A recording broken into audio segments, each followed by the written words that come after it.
মাদারীপুরে কালকিনি পৌরসভার কাশিমপুর বাজারে শুক্রবার নাগরিক সমাবেশ অনুষ্ঠিত হয়। সমাবেশে প্রধান অতিথি ছিলেন সম্ভাব্য মেয়র প্রার্থী এম হাসান জামান খান, যিনি স্থানীয়দের উদ্দেশ্যে ক্ষমতায় গিয়ে দুর্নীতি ও চাঁদাবাজি না করার জন্য সতর্ক থাকার আহ্বান জানান। বিস্তারিত থাকছে আশরাফুর রহমান হাকিমের প্রতিবেদনে। মাদারীপুরে কালকিনি পৌরসভার কাশিমপুর বাজারে কালকিনি পৌরসভা উন্নয়ন ফোরামের আয়োজনে শুক্রবার নাগরিক সমাবেশ অনুষ্ঠিত হয়েছে। অনুষ্ঠানে ৯ নং ওয়ার্ডের সম্ভাব্য কাউন্সিলর প্রার্থী আমিনুল ইসলামের সঞ্চালনায় এবং মাওলানা ইউনুস আলী সরদারের সভাপতিত্বে সভা শুরু হয়। প্রধান অতিথি হিসেবে উপস্থিত ছিলেন কালকিনি পৌরসভার সম্ভাব্য মেয়র প্রার্থী সাবেক ছাত্র শিবির নেতা ও সমাজ সেবক এম হাসান জামান খান।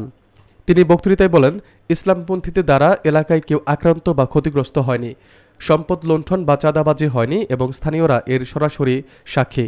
তিনি আরও বলেন, ক্ষমতায় এমন নেতাকে নির্বাচিত করতে হবে যিনি দুর্নীতি বা চাঁদাবাজি থেকে বিরত থাকবেন। সভায় বিশেষ অতিথি হিসেবে উপস্থিত ছিলেন মাওলানা মাসুম বিল্লাহ, মোহাম্মদ লুৎফর রহমান মুন্সি, সাবেক কাউন্সিলর মোহাম্মদ মোশাররফ হোসেন মুন্সি এবং অন্যান্য অঙ্গ ও সহযোগী সংগঠনের নেতৃবৃন্দ। নাগরিক সমাবেশে অংশগ্রহণকারীরা স্থানীয় উন্নয়ন, সামাজিক নিরাপত্তা ও স্বচ্ছ প্রশাসন নিশ্চিত করার জন্য বিভিন্ন দিক নির্দেশনা গ্রহণ করেন। এই সমাজটাকে পরিবর্তন করাও একেবারে সহজ কাজ নয়। অত্যন্ত ধৈর্যের পরিচয় দিয়ে, হিকমত এবং কৌশলের পরিচয় দিয়ে, মানুষকে ভালোবাসা এবং আন্তরিকতা দিয়ে আমাদের এই বিজয় অর্জন করতে হবে। অতএব আমি আপনাদের সবাইকে এই কোরআনের দিকে, ইসলামের দিকে, সমাজের শান্তি শৃঙ্খলা প্রতিষ্ঠার জন্য বিশেষ করে ছাত্র এবং যুবক ভাইদেরকে আমি আহ্বান করব, আমরা যদি এই যুবক ভাইয়েরা ঐক্যবদ্ধ থাকতে পারি, পৃথিবীর কোন শক্তি আমাদেরকে দমাতে পারবে না। ইসলামপন্থীদের দ্বারা কোন একটি মানুষ আক্রান্ত হয় নাই, ক্ষতিগ্রস্ত হয় নাই, লুণ্ঠনের শিকার হয় নাই, চাঁদাবাজি দখলের শিকার হয় নাই, তার সাক্ষী আপনারা নিজেরাই আছেন। মসজিদের ইমাম, খাদেম, হাফেজ, কারি, মাওলানা কারো দ্বারা কি কেউ আক্রান্ত হয়েছে?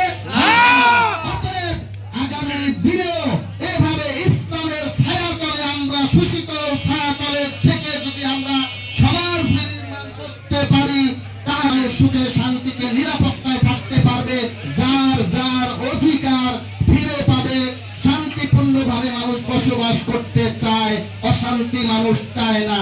কিন্তু এটা ঠিক, আমার কাছে ভালোই লাগে যে আসলে প্রতিপক্ষ না থাকলে তো খেলা জমে না, জমে। অতএব সমাজে ভালো কাজ করতে গেলে খারাপ কাজ থাকবে, এটাই স্বাভাবিক। সৎ কাজের আদেশ দিতে গেলে অসৎ মানুষগুলো বাধা দিবে, এটাই স্বাভাবিক।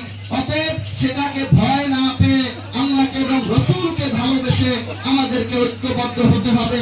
আমাদের এই ঐক্যের প্রতীক হবে ইসলাম।